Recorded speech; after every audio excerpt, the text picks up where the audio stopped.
Beyond Time, bab 789-790. Untuk melihat video selengkapnya, sahabat bisa kunjungi playlist yang telah Sabta Novel sediakan. Yuk mari, kita berimajinasi bersama dan masuk ke alur ceritanya.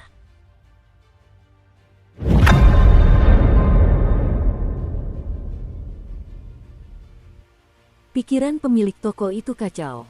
Kejadian yang baru saja terjadi membuat pikirannya bergejolak. Dia pernah mendengar tentang metode pembalikan waktu, tetapi metode itu sebagian besar digunakan untuk retrospeksi, memungkinkan seseorang untuk melihat peristiwa dari masa lalu tanpa dapat mengubahnya. Terlebih lagi, metode seperti itu hanya dapat digunakan oleh kultivator nihilitas yang hebat.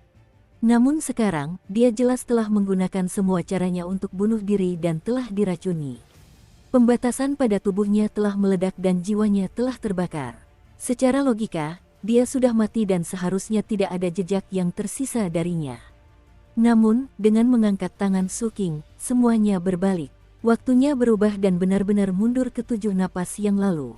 Hal ini membuat hatinya bergejolak hebat. Adapun sosok menakutkan yang muncul di belakang Su Qing, itu membuat jiwanya gemetar. Bahkan, dia merasakan sakit yang menusuk di matanya. Bagaimana ini mungkin? Di tengah kengerian itu, pemilik toko segera mundur. Ia ingin bunuh diri lagi. Namun, kali ini, jelas sudah terlambat. Su Qing melangkah dan tubuhnya seketika tiba di depan pemilik toko. Kemudian dia mengangkat tangan kanannya dan mencengkeram dagu pemilik toko. Dengan sekali sentakan, gigi di mulut orang itu dan kantung racun yang muncul kembali terlepas. Mata pemilik toko itu menunjukkan kengerian dan dia hampir saja melawan. Untaian benang jiwa seketika menyebar dari tubuh Su Qing. Benang-benang itu bagaikan pedang tajam yang memancarkan cahaya cemerlang saat langsung memasuki tubuh orang ini. Kemanapun benang-benang itu lewat, semua batasan akan hancur seperti gulma busuk, tidak mampu muncul sama sekali. Sebuah erangan tertahan keluar dari mulut pemilik toko. Pada saat berikutnya, benih jiwa di tubuhnya langsung berpindah sisi dan menuju langsung ke jiwanya untuk menekan niat membakar. Su Qing menahan semua metodenya terlebih dahulu, sehingga membuatnya tidak efektif. Semua ini terjadi dalam sekejap mata. Dari awal hingga akhir, Su Qing tetap tanpa ekspresi. Di mata pemilik toko ini, semuanya tampak aneh dan tak terbayangkan. Namun, bagi Su Qing, semuanya dilakukan hanya dengan mengangkat tangannya. Setelah berhasil menyingkirkan semua metode pihak lain, dia tidak lagi repot-repot bertanya. Dari serangkaian reaksi pihak lain sebelumnya, dia sudah membuat kesimpulan dasar dalam pikirannya. Oleh karena itu, tanpa ragu-ragu, ia mengangkat tangan kirinya dan menekannya di atas kepala pemilik toko. Indra ilahinya memasuki kepala pemilik toko itu dan ia mulai mencari jati diri. Penelusuran jiwa adalah metode yang sangat kejam di dunia kultivasi. Metode ini melibatkan kultivator tingkat tinggi yang secara paksa menyelidiki pikiran kultivator tingkat rendah. Dampaknya bervariasi, pada tingkat yang lebih ringan, jiwa target mungkin meredup, sementara pada tingkat yang lebih parah, jiwa target akan hancur. Hal ini terutama berlaku jika pengguna pencarian jiwa ingin mengetahui detail yang sangat rinci. Pencarian jiwa harus dilakukan dengan lebih teliti, dan mereka sering menggunakan teknik untuk memecah jiwa agar dapat melakukannya. Saat itu, Su Qing sedang menggunakan metode ini. Dalam pencariannya, jiwa pemilik toko menunjukkan tanda-tanda kehancuran. Semakin banyak retakan muncul dan tangisan yang sangat memilukan yang tampaknya bukan tangisan manusia terdengar dari mulut pemilik toko itu. Suara itu seperti jeritan dan lolongan liar, mengandung rasa sakit yang luar biasa. Jika manusia mendengarnya, mereka pasti akan mengalami mimpi buruk untuk waktu yang lama. Bahkan para kultivator pun akan merasa bulu kuduk mereka berdiri ketika mendengarnya. Namun, tempat ini berada 5.000 km di atas permukaan laut dan tidak ada seorang pun di sekitar, sehingga keindahan suara itu hilang di udara. Su Qing memecah jiwa orang ini sedikit demi sedikit dan memeriksa semua ingatannya. Perlahan-lahan, gambaran kehidupan pemilik toko ini muncul dalam benaknya. Latar belakang, identitas, dan sebagainya dari pihak lain secara bertahap menjadi lebih jelas. Karena kerumitannya, Su Qing tidak terlalu memperhatikannya, mengabaikannya dan lebih fokus pada peristiwa yang terjadi setengah bulan lalu. Akhirnya, dia melihat pemandangan yang ingin dia ketahui. Lebih dari setengah bulan yang lalu, di sebuah kediaman tersembunyi, sosok pria berjubah hitam dan kata-katanya muncul. Namun, tepat ketika Su Qing ingin melihat lebih dekat, pemandangan itu menghilang. Jiwa pemilik toko itu hancur sepenuhnya. Hanya tubuh lemas yang tersisa, tak bergerak. Su Qing sedikit mengerutkan kening. Jiwa orang ini terlahir dengan kekurangan, ia tidak mampu menghadapi pencarian jati diri yang mendalam. Su Qing mengingat kembali pemandangan yang dilihatnya. Di masa mudanya, ia bergabung dengan sebuah organisasi yang asal-usulnya tidak ia ketahui. Organisasi ini memberinya kesempatan untuk terlahir kembali, tetapi juga membatasi hidupnya. Mengenai detailnya, Su Qing menyipitkan matanya dan mengeluarkan tas penyimpanan orang ini, lalu menemukan sebuah guci hitam di dalamnya. Setelah memindai dengan indera ilahinya, ekspresi Su Qing menjadi semakin muram. Ada ratusan ribu jiwa manusia di sini. Setelah beberapa saat hening, tubuh Su Qing bergoyang dan dia menghilang dari tempat itu, menuju ke beberapa lokasi dalam ingatan orang tersebut. Setiap lokasi merupakan titik panen yang dibuat oleh pihak lain. Namun, karena rekannya telah terungkap, situasinya menjadi tegang, sehingga ia menahan diri untuk tidak mengaktifkan titik-titik panen tersebut. Su Qing pergi ke titik-titik panen itu dan menghancurkannya, sambil mencatat buktinya. Setelah itu, dia meninggalkan ring ini. Dia juga mengambil mayat pemilik toko. Ini juga merupakan bukti. Waktu berlalu, 5 hari kemudian, di Kabupaten 9 Provinsi di wilayah Dao Surga. Wilayah ini adalah salah satu dari 7 enklave ras manusia dan tidak jauh dari wilayah ibu kota Kekaisaran Agung. Oleh karena itu, setelah Su Qing bergegas dan menggunakan susunan teleportasi, dibutuhkan waktu 5 hari baginya untuk tiba. Saat dia tiba, hari sudah larut malam. Su Qing pernah melewati daerah ini sebelumnya dalam perjalanannya ke ibu kota Kekaisaran. Namun, rombongan itu tidak tinggal lama sebelum mengaktifkan teleportasi kuno dan pergi. Setelah kembali, niat membunuh memenuhi hatinya.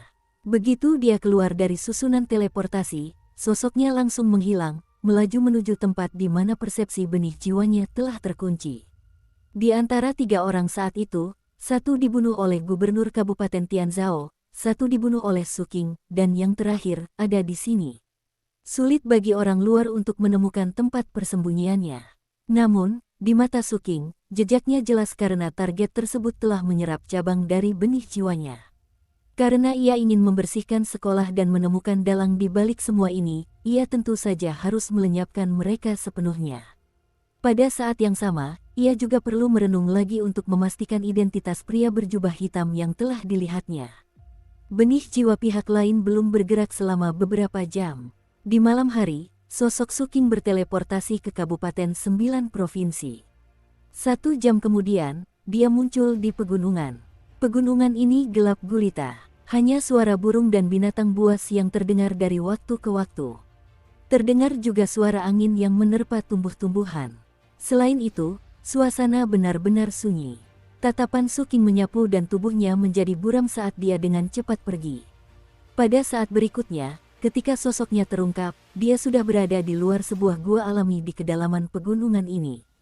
Su Qing mengerutkan kening. Dalam perjalanan ke sini, dia sudah merasakan ada sesuatu yang tidak beres. Berdiri di sini, perasaan itu semakin jelas. Kilatan dingin muncul di matanya. Dia melambaikan tangan kanannya. Pembatasan tersembunyi di dalam gua langsung terkikis oleh zat anomali yang dipancarkannya dan kehilangan efeknya. Pada saat itu juga, Su Qing sudah muncul di dalam gua.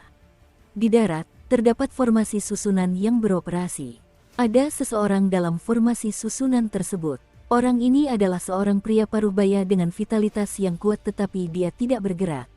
Dia benar-benar telanjang dan perutnya terasa mual. Benih jiwa Su Qing ada di dalam. Di luar formasi barisan, terdapat sebuah batu giok yang tergeletak di tanah. Su Qing menatap formasi susunan itu, lalu menatap gulungan giok tersebut. Setelah indera ilahinya menyapu dan memastikan tidak ada yang salah, dia mengangkat tangannya dan meraih gulungan giok itu. Saat dia memeriksanya, sebuah suara kuno bergema dari gulungan giok tersebut. Siapapun dia, kemampuan untuk menemukan tempat ini berarti kau sama sepertiku. Kau di sini untuk menyelidiki masalah benih Dao dari aliran abadi varian. Aku sudah meminta jawabannya. Adapun orang ini, karena dia tidak mampu menahan pencarian jiwa, dia berada dalam keadaan hancur. Namun, dengan dukungan formasi susunan saya, jiwanya belum sepenuhnya lenyap tetapi dia tidak akan mampu bertahan lama. Siapapun yang datang dapat memeriksanya sendiri. Su King terdiam. Setelah beberapa saat, dia berbicara dengan tenang. Trik-trik murahan. Bayangkan, sebarkan ke segala arah dan tutupi semuanya. Apapun metode yang kau gunakan, temukan orang yang bersembunyi di sini. Begitu Su King selesai berbicara, bayangan di bawah kakinya langsung muncul. Setelah memancarkan emosi yang menyenangkan, bayangan itu dengan cepat menyebar, menyelimuti seluruh pegunungan dan terus meluas keluar. Dalam jangkauannya, semua burung dan binatang gemetar. Mereka dirasuki oleh bayangan itu dan dipaksa untuk menjelajahi tempat tersebut.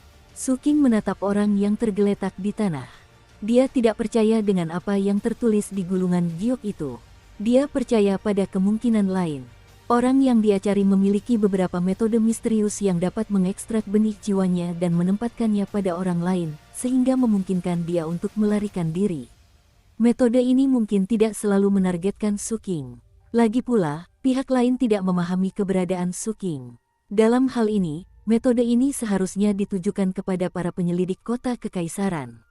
Oleh karena itu, orang ini meninggalkan selembar kertas giok untuk sengaja membuat segala sesuatunya menjadi misterius. Inti permasalahannya adalah bagaimana dia mengekstrak benih jiwa tanpa diketahui oleh Su King. Namun, ada kemungkinan itu terjadi.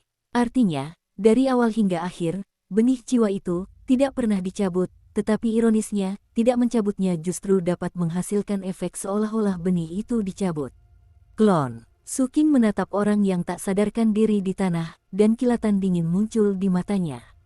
Jika orang yang menyatu dengan benih dao di awal adalah klon dan tubuh utama mengikuti klon tersebut, dia akan mampu menciptakan situasi yang tampak sempurna ini.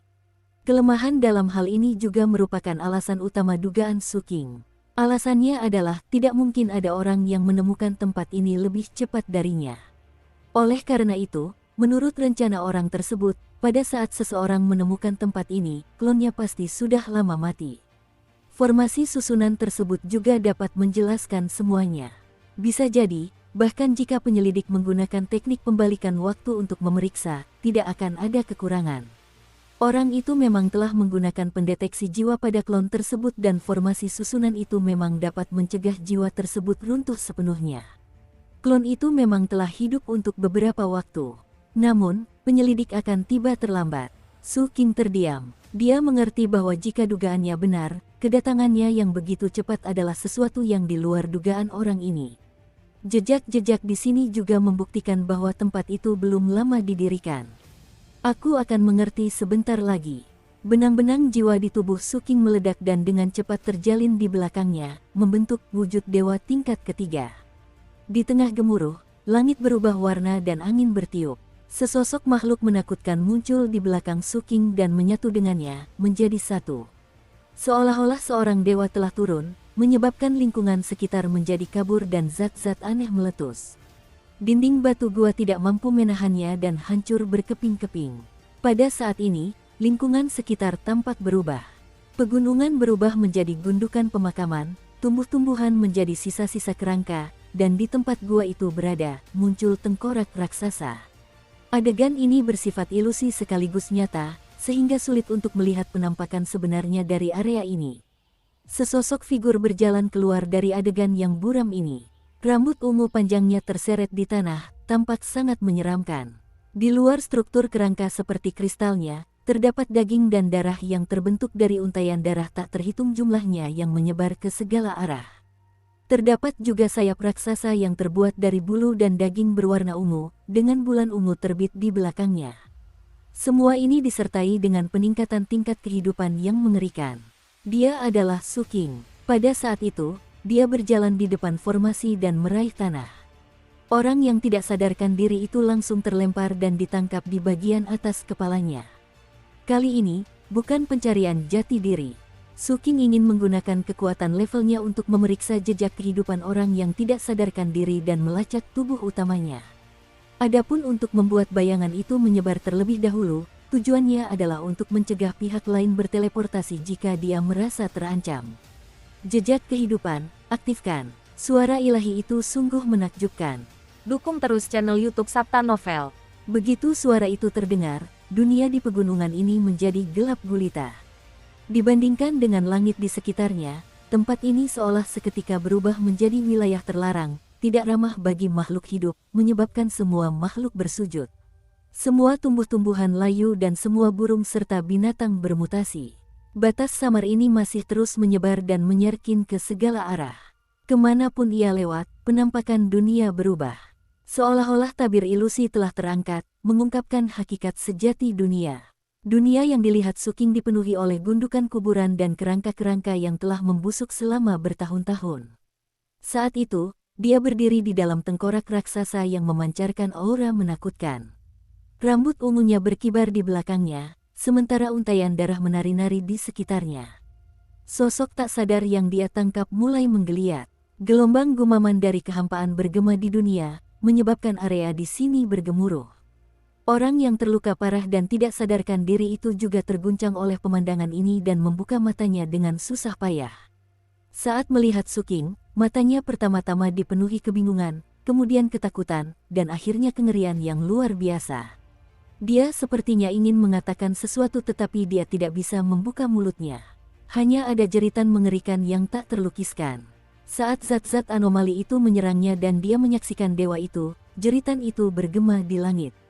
Dibandingkan dengan tangisan pilu temannya beberapa hari yang lalu, jeritannya kali ini jelas lebih merdu. Hal ini karena jeritan yang mengerikan itu bukan hanya satu, melainkan tak terhitung jumlahnya. Hal ini karena bayangan-bayangan yang saling tumpang tindih muncul di tubuhnya pada saat itu, seolah-olah dia telah menjadi sebuah buku. Setiap halaman menampilkan sosok dirinya, yang mewakili masa lalunya dan kemungkinan tak terbatas di masa depannya. Mereka tampak berbeda, tetapi mereka juga mengeluarkan jeritan yang mengerikan. Jeritan-jeritan yang terkumpul dari masa lalu, masa kini, dan masa depan itu tentu saja lebih indah daripada jeritan temannya. Adapun Suking, tatapannya tenang. Pada saat itu, kekuatan ilahi dalam tubuhnya sedang bergejolak. Namun, sifat manusianya tidak lenyap karena terbentuk dari benang jiwa dan berada dalam keadaan yang relatif stabil. Kondisi ini dapat mempermudah dia untuk membuat banyak pilihan sesuai dengan kehendak kodrat manusia. Sebagai contoh, pada saat ini, untaian darah yang tak terhitung jumlahnya yang menjulur dari tubuh Suking seketika melayang ke depan dan mendarat pada orang yang berteriak itu. Untaian itu seperti tentakel yang perlahan-lahan menelusuri masa lalu pihak lain. Satu demi satu pemandangan tercermin dengan jelas di mata Suking. Dia juga melihat teman orang itu yang telah meninggal. Ini bukanlah perenungan diri, tetapi bahkan lebih langsung daripada perenungan diri karena ini adalah kemampuan seorang dewa. Melalui masa lalu orang ini, Suking melihat seluruh kehidupan pihak lain. Sama seperti rekannya, pihak lain itu terlahir dengan jiwa yang kurang sempurna. Tampaknya organisasi misterius itu sangat antusias merekrut orang-orang seperti itu. Namun, bakat orang ini jelas lebih tinggi daripada temannya. Terlepas dari kultivasi atau mantra, dia luar biasa. Tatapan Suking menyapu area tersebut dan dia terus memeriksa hingga melihat pemandangan yang ingin dia ketahui. Lokasi kediaman tersebut dan tangan pria berjubah hitam yang sedang memainkan lentera minyak. Suking tampak tanpa ekspresi saat menatap pemandangan itu. Kemudian, dia menarik benang berwarna darah di depannya dan dengan paksa menarik bayangan masa lalu keluar dari tubuh orang itu, membuatnya melayang di udara. Tatapannya sekilas melewati pria berjubah hitam di gambar itu, tetapi dia tidak bertindak gegabah. Sebaliknya, dia menyingkirkannya ke samping. Setelah itu, dia menoleh dan menatap kultivator yang sedang berteriak. Dia membuka mulutnya dan menghembuskan napas. Yang muncul adalah kabut ungu. Setelah bergolak dan menyelimuti tubuh pihak lain, benang-benang muncul dari atas kepalanya dan menyebar ke segala arah. Itulah sosok yang ada dalam semua ingatannya. Salah satu benang itu terletak di tengah. Itu adalah benang kehidupannya. Arahnya adalah ke utara, dan tidak jauh. Seperti yang diharapkan, ini adalah klon. Suking berbicara dengan suara serak dan menarik sedikit. Seketika, benang kehidupan ini bergoyang hebat. Tubuh utama yang terhubung dengannya langsung terpengaruh. Bayangan itu segera menyesuaikan arahnya sesuai dengan petunjuk ini. Ia mengumpulkan tubuhnya yang melebar dan bergerak dalam garis lurus. Metode ini memungkinkan kecepatan dan panjangnya meningkat secara signifikan. Pada saat yang sama, 500 km jauhnya dari Suking, seorang kultivator paruh baya berjubah abu-abu bergerak maju. Penampilan orang ini biasa saja dan tidak ada yang istimewa darinya. Jika dia berada di tengah keramaian, akan sangat mudah baginya untuk diabaikan. Matanya agak kecil, yang menyembunyikan kilatan gelap yang kadang-kadang muncul di dalamnya. Pada saat itu, sambil melaju kencang, ia juga menganalisis rencananya. Meskipun sampai batas tertentu rencananya hampir sempurna, ia tahu bahwa ia tidak bisa meremehkan orang lain. Oleh karena itu, masih ada kemungkinan rencananya akan terbongkar. Namun, itu adalah urusan masa depan. Pria berjubah abu-abu itu bergumam dalam hati. Dia mempercepat langkahnya dan ingin menuju ke wilayah lain di daerah ini, bersiap untuk pergi melalui susunan teleportasi ras non-manusia agar dia bisa lebih mudah menyembunyikan diri dan menunggu perintah lebih lanjut dari organisasi tersebut. Namun, pada saat itu, pikirannya tiba-tiba terguncang. Dunia di hadapannya menjadi sedikit kabur, seolah-olah dunia berputar. Jiwanya gemetar ketakutan. Tepat setelah itu, sebuah suara bergema di jiwanya. Seperti yang diharapkan, ini adalah klon. Kata-kata itu menyebabkan ekspresi pria berjubah abu-abu itu berubah drastis. Tepat ketika dia hendak bertindak, sebuah pengekangan dari jiwanya menyelimuti seluruh tubuhnya, menyebabkan tubuhnya kaku dan dia jatuh dari udara ke tanah. Kengerian di hatinya telah mencapai batasnya. Dia ingin menyerang, tetapi tidak ada tanda-tanda musuh di sekitarnya. Namun, suara di benaknya sangat jelas, dan batasan-batasan yang berasal dari suara itu mulai meledak. Apa yang sedang terjadi? Napas pria berjubah abu-abu itu menjadi terengah-engah. Saat jatuh ke tanah, ia berjuang sekuat tenaga. Setelah tubuhnya mendarat di tanah, ia memuntahkan seteguk darah dan kembali bergerak sedikit. Ia tiba-tiba melompat dan hendak melarikan diri. Namun, pada saat berikutnya, tubuhnya kaku. Bayangan di bawah kakinya tumbuh mata berwarna merah darah yang memancarkan kejahatan. Menemukan kamu. Di dalam gua, Suking mengalihkan pandangannya dari benang kehidupan orang di depannya dan mengabaikannya. Karena dia telah menangkap tubuh utamanya, ada beberapa hal yang ingin dia coba. Sekalipun dia gagal, itu tidak akan memengaruhi penangkapan. Jika dia bisa mendapatkan beberapa petunjuk dari sini, masalah ini akan menjadi lebih jelas. Oleh karena itu, Suking melihat gambar masa lalu yang telah ia letakkan di samping. Fokus gambar tersebut adalah pria berjubah hitam yang sedang mengutak-atik lentera minyak. Saat menatap orang itu, bulan ungu di belakang Suking bersinar terang. Pada saat berikutnya, semua benang berwarna darah di luar tubuhnya langsung menuju ke pria berjubah hitam di tempat kejadian.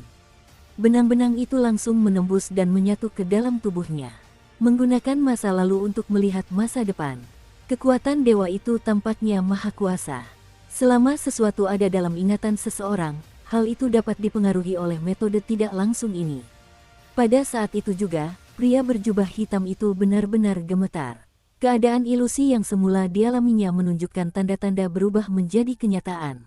Selama proses ini, Suking juga melihat sebagian kehidupan pria berjubah hitam itu melalui pengaruhnya. Hal ini berlanjut hingga ia melihat pihak lain menyembah langit di atas sebuah altar, namun, Suking tidak dapat melihat apa yang sedang dilihatnya. Oleh karena itu, ia meningkatkan intensitas sumber ilahi dan ingin melihat lebih dalam. Namun, pada saat ini, sebuah kehendak tersembunyi di dalam tubuh pria berjubah hitam itu tampaknya merasakan bahwa inangnya sedang terpengaruh dan ia terbangun dari tidurnya. Segera setelah itu, dengusan dingin yang sangat tiba-tiba terdengar dari sosok pria berjubah hitam itu. Dengusan itu langsung menghantam pikiran Suking dan berubah menjadi zat anomali yang meletus di dalam tubuh Suking. Kekuatan zat-zat anomali ini muncul begitu saja dan membentuk pemandangan ilusi. Dalam adegan itu, darah mengalir dan ratapan tanpa henti menggema. Zat-zat aneh muncul dan dunia menjadi gelap. Adegan ini digunakan untuk menekan Suking. Jika itu adalah kultivator lain, mereka pasti akan terpengaruh saat ini. Namun, Suking sekarang berada dalam wujud dewanya. Saat sumber ilahi menyebar, ia langsung membentuk citra bulan ungu di benaknya dan menekan segalanya. Di tengah gemuruh, tubuh ilahi Suking sedikit bergoyang dan dia mundur 3 langkah. Zat dan pemandangan anomali dalam pikirannya juga lenyap pada saat ini. Namun, kekuatan pihak lain sangat luar biasa. Meskipun mereka tidak dapat berbuat apapun terhadap Suking, mereka memengaruhi tempat ini. Dalam sekejap, citra masa lalu yang menjadi sumbernya runtuh dan hancur berkeping-keping. Adapun klon yang menjerit itu, tubuhnya gemetar dan berubah menjadi darah. Gundukan makam pun runtuh. Di tengah reruntuhan dan tulang belulang, Suking berdiri di sana dan perlahan mengangkat kepalanya, memandang langit malam. Kilatan dingin muncul di matanya. Aku mengenal zat-zat anomali yang muncul bersamaan dengan dengusan dingin itu. Saya juga familiar dengan pemandangan yang terbentuk oleh zat-zat anomali. Pria berjubah hitam ini menyembah langit. Apa yang dia tatap, sekarang aku tahu apa itu. Zat-zat anomali itu berasal dari wajah yang terfragmentasi. Adegan itu adalah adegan ketika wajah yang terfragmentasi membuka matanya. Apa yang disembah oleh pria berjubah hitam itu adalah anak haram berwajah terfragmentasi di langit. Hati Suking terasa dingin. Saat berada di benua Nanhuang, dia tahu bahwa ada sebuah organisasi. Mereka menyembah wajah yang terfragmentasi dan bahkan menyebut diri mereka sebagai penganutnya. Setelah tiba di wilayah ibu kota Kekaisaran Agung Umat Manusia, dia mendengar tentang organisasi ini lagi dan mengerti bahwa selain mempercayai sosok berwajah terfragmentasi, doktrin pihak lain adalah terus-menerus mencari apa yang disebut putra ilahi. Setelah menemukan putra ilahi, mereka akan melahapnya. Dengan cara ini, mereka akan lebih dekat dengan dewa yang mereka percayai. Pada saat yang sama, melalui perkenalan Putri Anhai, dia menyadari bahwa organisasi ini bukan hanya salah satu dari 10 kekuatan super umat manusia. Itu juga merupakan salah satu kekuatan super dari ras lain. Penyakit itu tersebar di seluruh benua Wanggu, dan tampaknya ada di semua ras. Kata-kata yang benar. Suking bergumam, tubuhnya perlahan berubah dan wujud dewanya secara bertahap menghilang. Kegelapan di sekitarnya dan perubahan pada dunia juga dengan cepat menjadi kabur. Pada akhirnya, ketika tubuh utama Suking muncul, semuanya kembali normal. Hanya puing-puing di bawah kakinya yang membuktikan bahwa kejadian sebelumnya memang benar-benar terjadi. Selain itu, rambutnya agak berubah menjadi ungu. Seolah-olah penampakan wujud dewa di tingkat ketiga masih memengaruhinya hingga akhir. Pada saat itulah terdengar suara siulan dari kejauhan. Sosok pria berjubah abu-abu itu melesat dan tiba di belakang Suking. Ekspresinya fanatik dan penuh kesalehan. Namun, matanya dipenuhi kengerian yang belum pernah terjadi sebelumnya saat ia berlutut dan berbicara dengan lantang. Salam kepada guru, ada sesuatu yang sudah lama ingin kukatakan kepada Anda. Hari ini, aku menggunakan wujud ini untuk mengungkapkan perasaanku yang sebenarnya. Guru, Anda adalah sosok yang patut dikagumi, penuh kebijaksanaan. Kebijaksanaan dan bakat Anda menginspirasi kepercayaan dan keyakinan dalam diriku. Di bawah kepemimpinan Anda, aku terus berkembang dan maju, merasa aman, nyaman, dan tenang. Bayangan itu berbicara lantang dengan ekspresi tulus. Namun, tatapannya yang bukan miliknya semakin lama semakin mengerikan. Di malam yang gelap, Suking berdiri di depan. Rambut panjangnya yang berwarna ungu muda berkibar tertiup angin. Sosok berjubah abu-abu di belakangnya bersujud dengan fanatik. Mari kita kembali ke kota Kekaisaran. Suking berbicara dengan tenang lalu melangkah maju, berjalan menembus malam.